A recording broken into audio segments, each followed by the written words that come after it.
So the easiest way to show this is from the wrestling structure, which is that 50-50 where we got our shoulders in. So remember, if he pushes me, I give him that resistance, which is what we already did. And so then what we also did was he's gonna uproot, he's gonna sink even a little deeper and push in.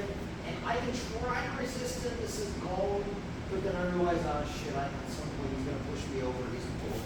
And so he starts pushing me, right? So then when I yield, watch how I yield. It's not a big technique. It's just, instead of standing right in front of him and my pushing into him and him pushing into me, is when he pushes into me, just go in a circle.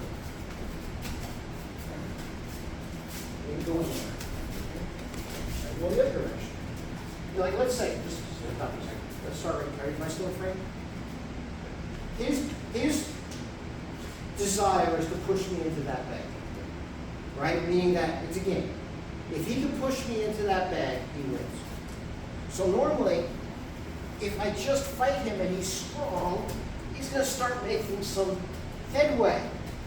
But if all I do is go like this.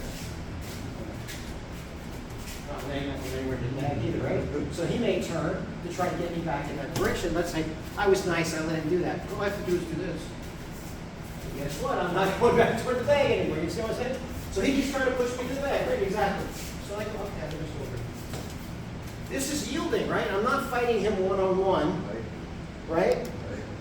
What's interesting is in push hands, in Asia, this is the whole point of push hands. They lock up and they try to push each other to see who has the stronger push. And in the United States, people go absolutely ape shit and disqualify you for doing this. Right? You can go look it up if you don't believe me. Right? But the other thing also is that if you push me straight, I'm always just able to move and I yield. Right? Now let's say I'm trying to do the same thing to him. I'm trying to uproot him. If I'm just thinking about going straight and resisting, right? I'm not going to be able to push him. I may not even be able to move him. He may be stronger than me. So then what people forget is that we call this north-south, right? It's the meridian line. It's just straight. I also call it caveman fight. Because again, if he's strong, he's the stronger caveman, I'm not going to push him there. That's why I tell you 7-star stepping, which is the angle stepping, is more important. Because he's super strong, right? Just in here, he's not so strong. Right? Trying to get strong, trust me. See, now so then he yielded.